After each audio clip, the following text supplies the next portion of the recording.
for staying with us. Now let's get the show on the road. It is exactly 104 days to the 2023 general elections, and in spite of the accords that have been signed, we have seen some violence here and there in the country. Notably was the one on the presidential candidate of the PDP in Maiduguri, the Borno state capital, and some in Kogi in North Central. So what does all this signify? What was the point of those accords that were signed and all the political parties were there seated? Well, we have some people who will have opinions regarding this and other electoral issues, of course. It's my pleasure to welcome Kingsley Uzoma, who is a security analyst, as well as Jonathan Jubrin, a public affairs analyst, both of whom are joining us from our studio in Abuja. Good morning, gentlemen. Oh, good morning. Thanks for having me. Let me begin with you, Kingsley. What do you make of this recent development in spite of the accords that were signed? Okay, thank you. You see, the problem is that some political parties and candidates, supporters, they believe that election in this part of the world is what you get, is not what you get with ease, but rather it goes with some forms of intimidation for you to really show that you are in charge.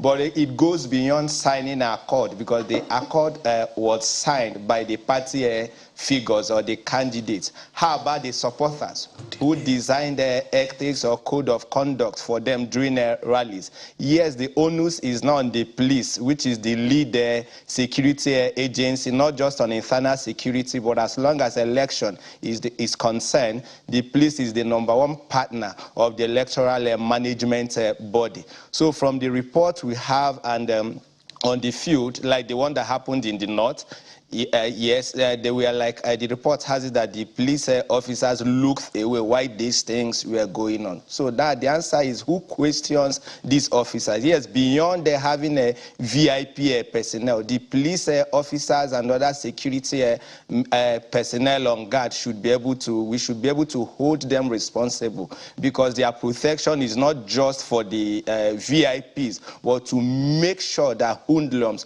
does not hijack any rally whatsoever. There's been plenty of talk about hoodlums and hiring thugs and all that, and yet this is still happening. And we hear from what we heard yesterday, the police are denying that there was no violence in Maiduguri.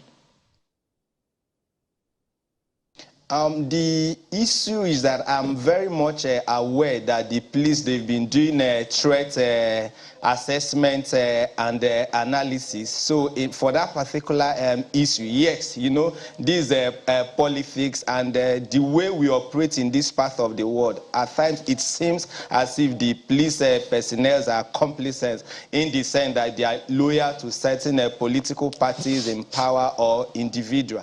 But again, we've been looking into that because I'm aware of certain things going behind the scene to see how these issues can be tackled. So it's been mapped out on locations, areas where these things are common, and the IG of police, I'm aware that behind the scene they are working something out to make sure that maybe they are neutral on matters of protecting party members, rallies, among other critical infrastructure. Well, while that is going on, of course, we also know that at some point the IG said, well, maybe the PRO in Abuja, in the state, Borno, was a little hasty, and that they have set up some kind of panel.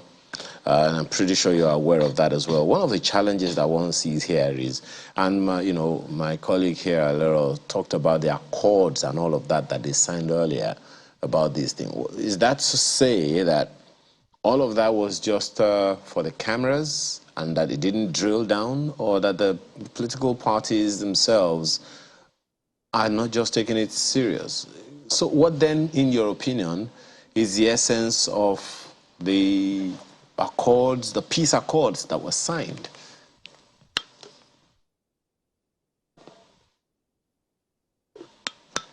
Can you hear me? Yes. Please go ahead. Did you hear the question? Yes. Okay. The essence of the peace accord is that yes, we all saw it before the cameras, and other. Like I said, the party figures, the candidates were the ones that were privy to the agreement. But what happens to the supporters? Okay, the supporters are not party to the agreement, and these supporters know, like when we hear they say a certain political party has no structure. Part of what maybe they consider as structure is having these hoodlums, maybe in the nooks and crannies, who are able maybe to intimidate, because in Nigeria, intimidation is part of the process, and I'm very sure that INEC, they are looking into that to see how that can be reduced drastically. But again, we also have works to do at home and in various religious bodies in terms of counseling these youths or these persons that are agents or movers or vehicle through which these evils are being perpetrated. But another thing you must consider is the ease of getting drugs. So the ease of getting drugs, most of the people who perpetrate this, they are under influence of one substance or the other. And the NDLEA more recently has been doing quite well in that area, but we need more from them. Because none of these, they don't perpetrate this in their clear eyes. So they are either in order the influence of a substance and at the same time motivation in terms of cash. Well, in terms of analysis, security analysis, one of the things that's also been alleged is that that perhaps there is a need for some form of coordination in how the political parties gather for their campaigns, their rallies, and all of that. Because there are those who are wondering how one political party is holding a major event while another one, you know, is doing something for the citizens or indigents of the state at about the same time, which is what some people say is reason why the opposition was out in large numbers at about the same time as the Atiku convoy was passing. What kind of coordination do you see happening or necessary in order for us not to hear this kind of stories again? Okay, I think witness in one of the off-cycle election that was held in one of the states, where for maybe a particular party had their mega rally, say 2 days ago, which ended their rally. Then another scheduled the mega rally, say today. So the party that had a mega rally day before yesterday did what I call a counter rally in the same route. It triggered some level of violence. So the duty, the onus is now on the electoral management body, which they have the guidelines to make sure that these parties and candidates follow it. But again, they are like the kind of politics they play. They say it's a game. You really need to outsmart the other party. So in doing that, when they discover that, oh, this party, if they are to be in my state today and they will have a larger crowd, they will think that, yes, this state is obviously for party XYZ, for instance. So a counter rally had to be planned to make sure that they depopulate the other parties. But again, then the police has also said for you to hold such rallies, put write thoughts in writing so we can plan adequately in terms of protection. So, however, it's usually that the party in power, especially at the federal level, often get a large portion of the security guards. But Kingsley, you spoke about the supporters earlier. Don't you think that if a supporter of a political party misbehaves, it should be on the party? Ideally, that's how it should be or what we recommend him. But you know, the kind of politics we play and what they have. And yesterday at another show, I learned that INEC is putting that in place. I'm not speaking for them, but I'm privy of such information, whereby political parties will be held responsible for such. And they're also now watching the utterances of the candidates. Wherefore, if a candidate utterances is perceived to trigger violence through their supporters against an opposition whatsoever, they will be held liable for such utterances. This brings us back to the issue of education. The political parties educating their supporters. This kind of behavior is not acceptable. If you do this, we'll all be penalized for it. So you need to toe the line. Are the political parties doing enough to educate their supporters?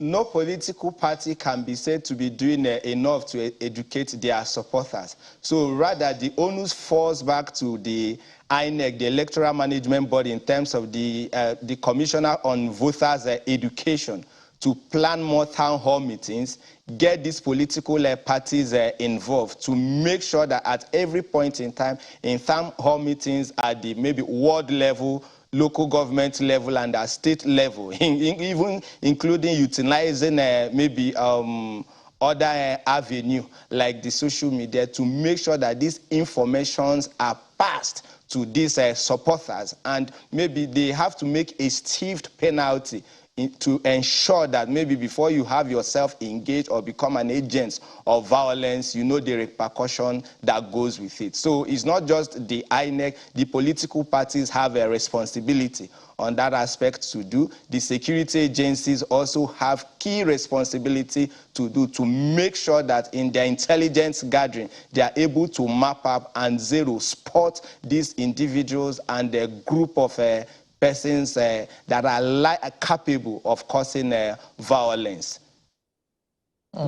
It's very interesting that, we'll come back to you, Kingsley, but, it's interesting some of these issues that we have. The education here now is about, you asked a question about the supporters.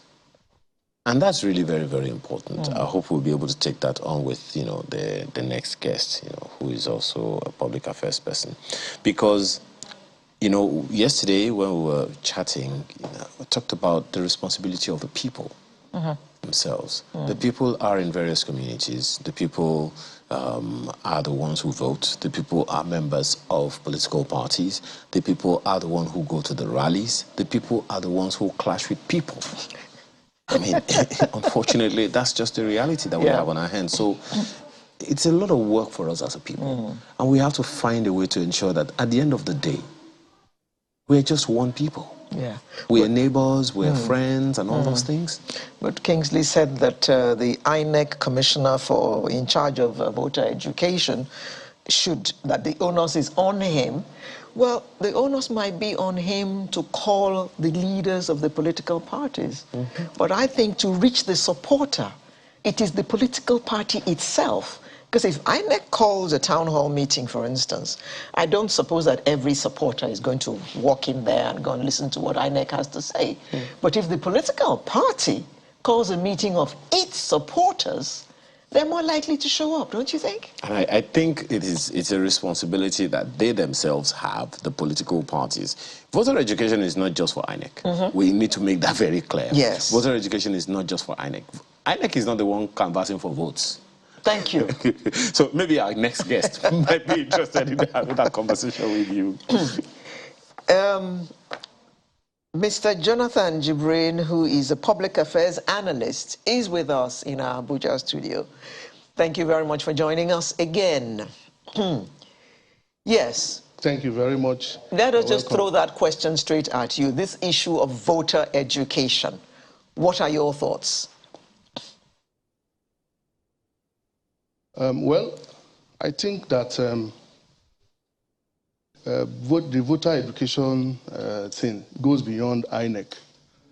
There is the National Orientation Agency, which, by law of establishment, has the mandate to, educate Nigerians on behavior, not just in election, but also a pattern of behavior that portrays Nigeria, the good Nigerians as good citizens. So I feel that the National Orientation Agency can also double up with INEC and then go on propaganda, just like the last speaker said, on social media and other media, also creating public enlightenment using the print and the broadcast media, just to reorientate the country, the citizens of the country into behaving properly during election. What you just said now only underscores one other issue, that constitutionally, or rather legally enabled agencies of government that are supposed to give the necessary orientation are not doing what they're supposed to do. And that definitely, some would say, is a low. And we haven't been having that. We've been complaining about that for a very, very long time.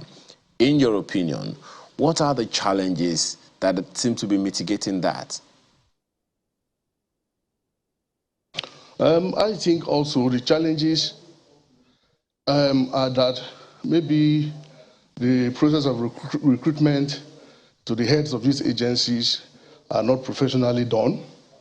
I remember in the days of MAMSA, Professor Jerry Gana was on top of his job in creating a lot of awareness when they were transitioning from military to civilian democracy.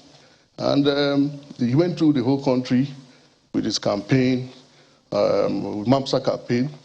He did a tour of the country, and I think he was a square peg in a square hole in terms of heading that agency. Going further, any government should critically look at the National Orientation Agency as a very critical,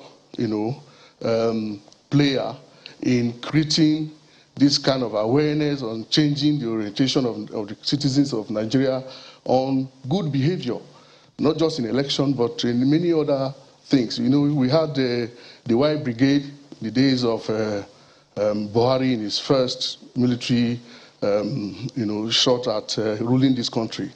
They had phases. You have nationalism and patriotism. They had all other things, and issues like people being on queue to get things done instead of just shunting and behaving anyhow. People were also taught how to manage themselves in public and so on. So in relation to election, the National Orientation Agency need to be properly empowered, maybe with maybe proper legislation, if the enabling laws have some limitations in them exercising that aspect of their duty.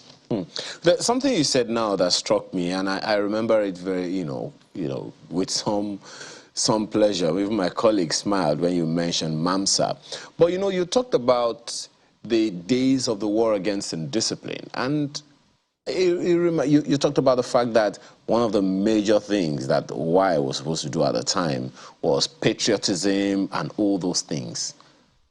Do you think the lack of that patriotic mentality or, mindset of a patriot is lacking? Because there are those who would wonder, if we don't have that common ideology of patriotism, of Nigerianness, it will be everybody for himself.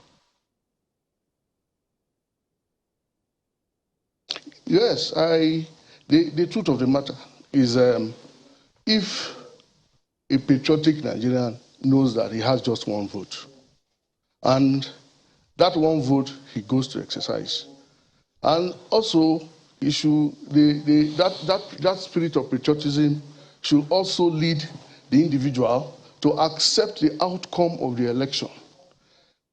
And then even the key players in an electoral process, that the politicians themselves, they are the people that indirectly stimulate this violence, in the sense that what they say in public is different from what they say behind.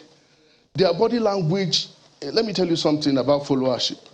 If you are following someone And one things you watch very carefully is the body language of the person. A politician comes on air and talks against corruption, and backstage he's enmeshed in corruption. You that is following the person also does not see anything wrong. You know, the mentorship, that you're supposed to get from a leader or somebody that is a politician that is your candidate who by all standards are supposed to live above board, is not there. So the followers go behind to do something different from what these politicians, portray in public. They'll tell you, they go behind and, even in public, some of them don't, shy away from the fact that they support violence. Very recently, you saw that, a governor was said to be telling people that anybody who does not support him, will have himself to blame, will join, his ancestors in the grave, meaning that he is already empowering, his followers to engage in violence. So in that case, how do you curb it? You have to start first with the actors, which is the politicians. Talking about politicians, we just found, you go to our website, for instance, you see a story ascribed to the National Security Advisor issuing a warning to political parties and their supporters. And he was saying, strictly, he said, those people who have gangsters working for them, I want to send a very clear warning, a categorical, unequivocal warning to each and every one, regardless of whichever party, including the party of the president. He said, for as long as you decide to scuttle the electoral process, you'll be visited with appropriate, commensurate response. I want to assure you, and I am saying this with all sincerity, how do you see this message being received by the major players that you talked about earlier? See, one of the limitations of the rule of law is this immunity clause. A governor, those who hold executive positions, especially from the governor and the president, have immunity. How do you reprimand somebody who has immunity? You can't prosecute the person. You can't even charge the person. You can't even, arrest the person. So the laws are there, no doubt. It has been there. We don't need the National Security Advisor to reiterate it. Everybody, any lawbreaker, especially the actors in politics, know the law. But because they hide under or enjoy this immunity, the law cannot take its course. The governor is the chief security officer of the state. And then he is the same person that is propagating and encouraging violence. And who asks him question? Who questions him? He cannot be even invited by these top security agencies for questioning or to write statements, if need be. So for me, yes, the National Security Advisor has, done his job well by telling everybody that there is zero tolerance. Even the president, in fairness to him, have recently, said that, he's going to be very apolitical in the next election. He said that recently in Britain, that Nigerians should vote, for any party of their choice. That is commendable. But on the other, if you look at it, that is the president talking. The other actors at the state level might not be on the same page with him. When they come and sit down in meetings, they agree in principle. But when you go back, they do something else. Yeah. Recently, Kogi State has been on the spotlight, in terms of violence. You see, tantrums being thrown here and there and so on, concerning the next election. It's supposed to be a concern to these security agencies, and we shouldn't just fold our hands and allow it happen. It's supposed to be that now. I expect that, those areas that we're already seeing that violence are erupting. For instance, we just made mention of Atiku's campaign, both in Kaduna and Borno, that witnessed some level of violence. Nobody is arrested officially. No report is written. It goes like that. So it encourages other people. Now, when they go to other states, other parties too, we say, okay, since party A is alleged to do this and they are not apprehended or reprimanded, and also they will engage in the same act, whereby drawing us back and making the whole thing so look troublesome as it's appearing. Mr. Jibrin, this is not the first time we're having political violence. We've had them before other elections. Do you think that the security agencies are doing enough to drill down that message that political violence or electoral violence will not be tolerated? Have enough perpetrators been arrested and arraigned so that an example is made to other supporters? Well, I'll still go back to what I have been saying. I still blame, the actors. My colleague here just said something.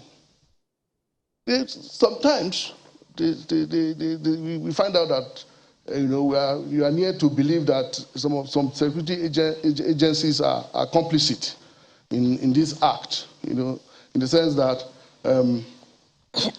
recruitment to heads of these agencies are more political than professional. Where you come from, which part of the country you come from is a consideration. And the person comes there and want to do the bidding, of whoever appoints him. The police, by law, is empowered to, interface with civilians, not just by force, but also, creating, a friendly atmosphere for dialogue. I know that in engagements before election, there is a pally that the Commissioner of Police comes, everybody comes back, and then they try to advise and then place these laws before the contestants, and they agree in principle, and then when you look at what is happening, sometimes, okay, for instance, in the last 2019 election, it is in common knowledge that helicopter came and was hovering over, Kogi State, and then the helicopter had the inscription of the Nigerian Police Force on it. And they were shooting and releasing tear gases from the atmosphere into some areas, scaring voters. That allegation has come up severally, and nobody has been able to, the police have not come to deny it, and nobody has been apprehended for it. Why it happened? So we are forced as citizens to look at the law enforcement agents as not doing what they are supposed to do. They are supposed to be completely apolitical. They are supposed to be very professional in the discharge of their duties. That we are not getting most times.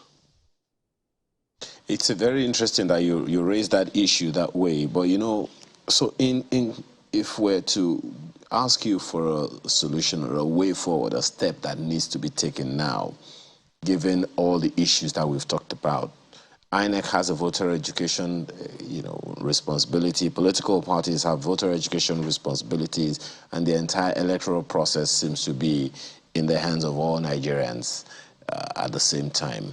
What would be your recommendation, especially now that in all of this melee we have a situation where INEC offices are being attacked, vandalized, destroyed?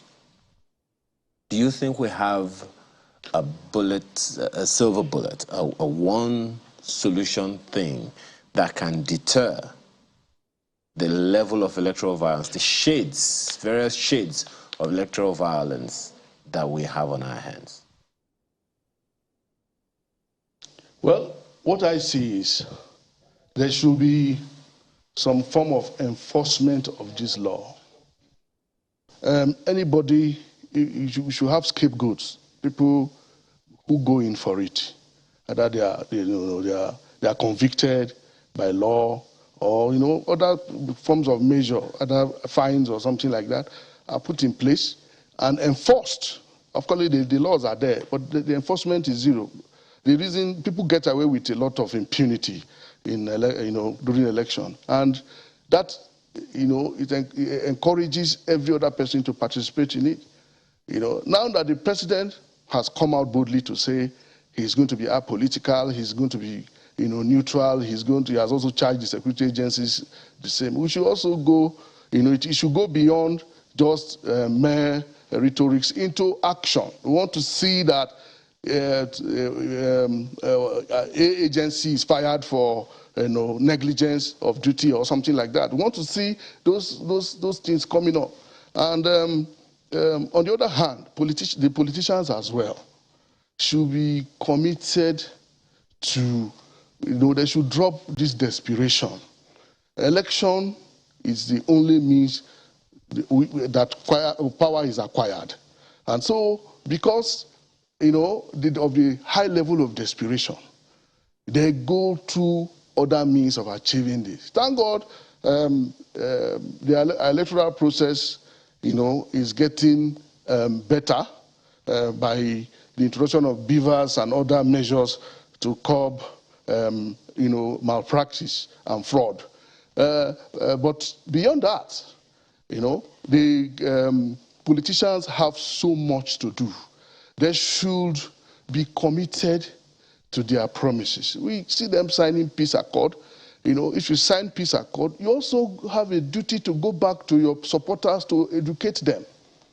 I want to tell you that there are governors, who have ruled this country that we know that we're not, prone to violence. Okay. In Kogi State, where I come from, for instance, in the 2015 election, gubernatorial election, did not register any death because the governor in place then was, explicitly told everybody that he was not committed. It's not a do or die affair. He lost actually, but the fact of the matter is that no life was lost. Okay. So the politicians have something to do. They have much to do. Okay. In enforcing that the laws are adhered to. Thank you very much. That this violence, is brought to a halt. Thank you very much. Mr. Jonathan Jubril, a public affairs analyst who joined us from our studio in Abuja. I'd also like to thank Mr. Kingsley Uzoma, a security analyst who also joined us from our studios in Abuja. When we return, we shall bring in a security professional for his opinion of all of this. See you shortly.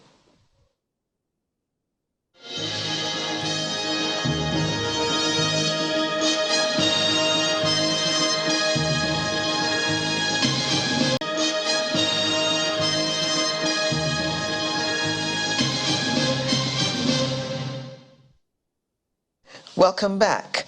Now we have with us Professor Ibrahim Ado Abubakar, who's a security professional. He's also joining us from our studio in Abuja. Good morning, Professor. Good morning, Good. everybody. So, campaigns have only just started. We still have approximately 104 days to the general elections, and we're seeing pockets of violence already. I mean, what does this portray to you? It portrays a lot to me because this has to do with a lot of losses of life and extending to properties, which are primary duties of the police. It's also disheartening that at this point in time, after 62 years of independence, we are still facing this kind of crisis.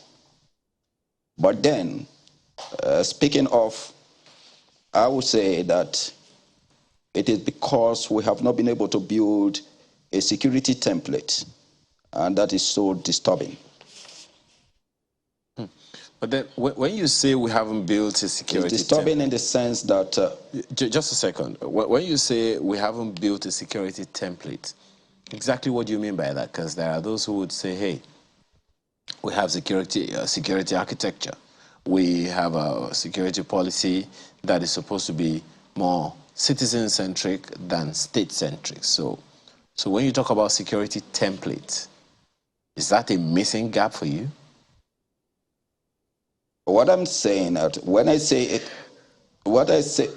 security template, you must have a template before you have an architecture. Because what people are saying in security today, mostly in Nigeria, in Africa, is always saying they have a security architecture.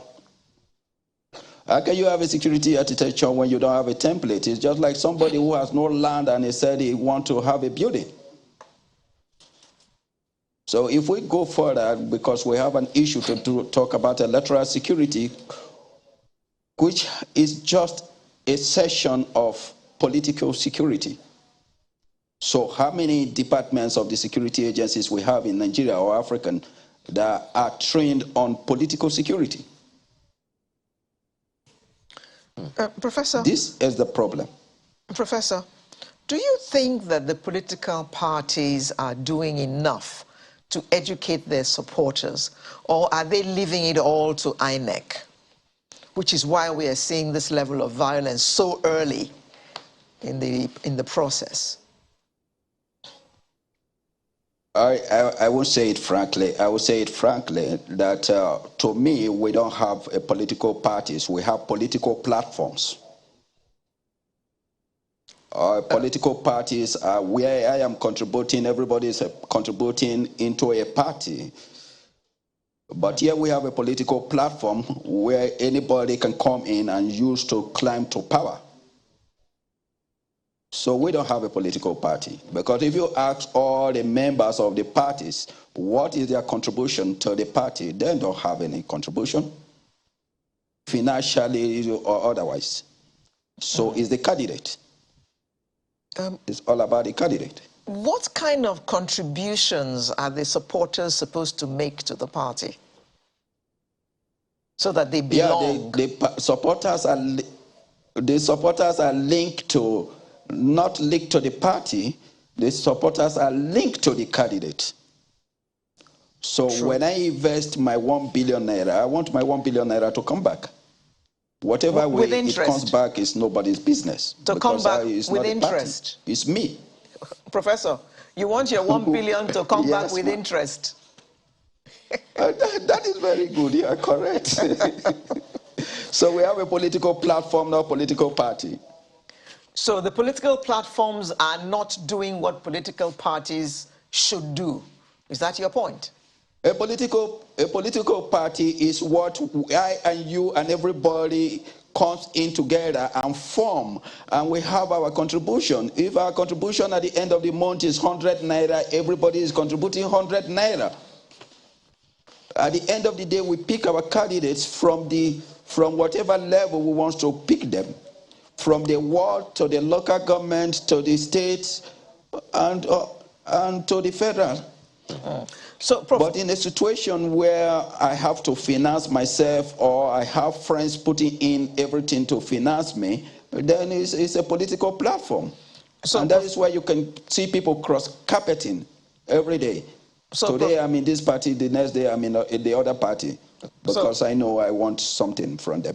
Professor, what you're saying, therefore, is that as long as we do not have political parties, we will continue to see this kind of things happening.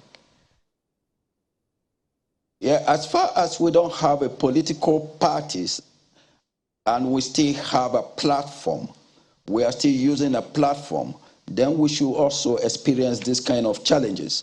But then again, we may not experience this kind of challenges if we have a section of the security agencies that are already trained on political security. Well, Prof, there's something that you said recently, and it would seem like when we talk about security, when we talk about electoral violence, we're only talking about security for just the elections, but there is always a build-up. Recently, you gave a lecture where you said Nigeria can generate over $50 trillion annually from security, where you were giving a lecture on managing security and security challenges during the forthcoming general election in Nigeria. Now, it sounds like you're saying, okay, we have a lot of things to consider, not just about one election, but a developmental approach to it. But then, going from that which you said at an event, one is wondering if that information you gave was lost on the authorities. Because if we had security before the elections, we wouldn't have so much worries for election violence or electoral violence as we build up to the elections. You are right. In my lecture, in my presentation on that in the National Assembly, I said Nigeria can generate not $50 trillion, but 50 trillion naira. Okay. Not dollars. Okay, go ahead. And if you go into details from my study, I said we can generate that if we have adequate security for the next and engineering for the next 2 years. And I said in the next 10 years, Nigeria can generate 150 trillion naira from security alone in Nigeria. I made that projection. I make a breakdown how it goes and how we can generate these funds. So I told them that security alone can generate 100 times more than what oil and gas can generate for us through security economy. Because the template of security goes with human right and citizen security, business and economic security, political security, crime and environmental security, industrial security, productive security. Before we get industrial security, before we get to protective security. But in Nigeria, the colonial master trained us on protective security. What are you protecting? Do you protect what you don't know? I am in the studio here in Channels now, and the security men are just at the gate and the doorpost. If something is missing here, they still get them apprehended. And what are you apprehending them for? Because they did not take any stock of what is here.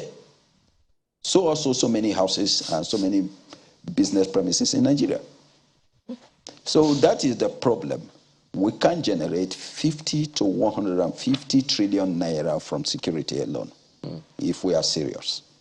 But the point that you are raising, by the way, of course, you know that that's not going to happen in Channels, because just the moment you step out, there's a security man right there at the reception. But, you know, the point that you're making, I quite understand. The point now is, if this information that you're giving, and I'm asking, is it lost on the authorities? Isn't this something that government at the highest level should integrate into our, well, you call it template? If we have to, let me even ask that, if we have to come up with a security template, what do we need to do? So we don't have to talk about electoral violence every 4 years. And what should this template contain? Well, very good. Today, nobody, because we don't have a session taking charge of political security, what are we supposed to do? Who monitor the electorate? Who monitor the candidates? Who monitor the parties? Who knows their expenditures? Who audit these parties? Who audit the candidates? Who are placed on surveillance? What are our surveillance dimensions? What is the engineering and re-engineering of the political processes? These are templates we must have to follow if we want to be sincere to ourselves. And that will curb all this political violence. Well, Prof, I also heard something very... And the electoral violence. Yes, I heard something very interesting, and I'm still a little befuddled about it. There are those who have said, there are some security agencies or personnel are watching the president's body language before they can maybe apprehend some people or do some things, watching body language. I'm trying to understand what you make of that.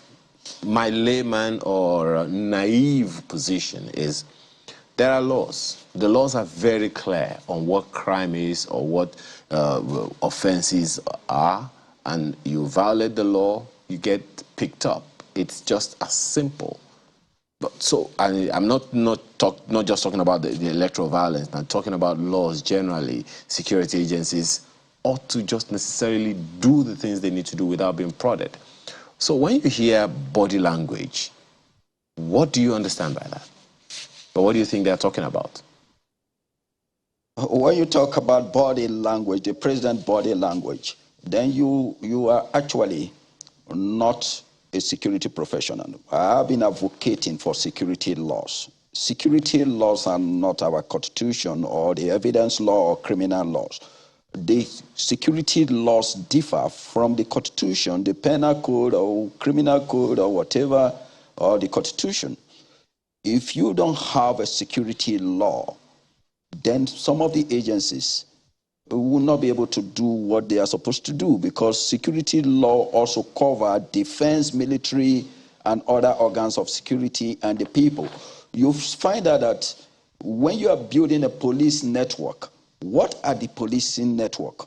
The policing network says neighborhood policing, which has to start with grassroots policing, neighborhood policing, community policing, state policing, national policing, global policing, before we talk of policing the police. In this session, who is policing the police? Because we jump. We did not take grassroots policing into consideration. We did not take neighborhood policing into consideration. We jumped to community policing. How can you not go to a primary school, you did not attend a secondary school, you are now in the university? It is very difficult. And that is why policing has become cumbersome. It has become more expensive than what it's supposed to be. If you drive down to any police station, you ask of anybody, even very close to the police station, they don't know. They don't know. Because they don't know what is grassroots policing, they don't know what is neighborhood policing. They just jump to community policing. And that is serious. Well, there's this other question, concerning the elections. There is this body that I think INEC came up with called Interagency Consultative Committee on Election Security. I would assume that election security begins from the very moment INEC released the election timetable. What would you say? And they're supposed to be made up of various security agencies across board. What, in your opinion, should they be doing now? Do you think they have enough capacity to stem the tide of electoral violence as we build up to 2023? For now, I would say no. They don't have the capacity because they are not trained. They are not educated on political security and electoral security. Electoral security is just like a subsector of political security. So when you want to do, what we are doing now is the campaign has taken off, everything has taken off. What we just have to do is form a unit that can go into monitoring and surveillance political system on the security radar. I think that is just what we can do for now. And the time is short, but it is not too late.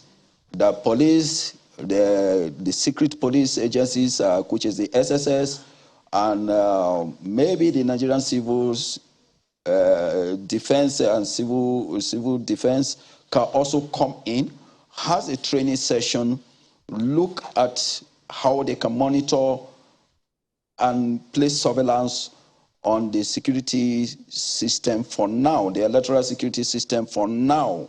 With that kind of training, they will be able to come out with modalities to sort out that that electoral violence for now. It is not too late. It could just be a crash program because we Nigerians believe in crash program. Maybe 2-3 weeks training to bring them, mold them, bring them into what is attainable and what is not attainable. Because monitoring system could actually cope the violence for now. Okay. It will not be 100% okay, but if we can get it 50 to 70%, at the next time we have been able to build a unit that will be able to sort out our problem. Yes, we hear you, Professor Ibrahim Ado Abubakar. We can get it right immediately. It's better late than never. Thank you very much, Professor Ibrahim Ado Abubakar, security professional. Thank you for shedding more light on this matter for us and helping us look for solutions as well. Thank you very much. Sunrise will return. Thank you very much, and you're welcome. Sunrise will return in just a moment with another interesting conversation. Do stay with us.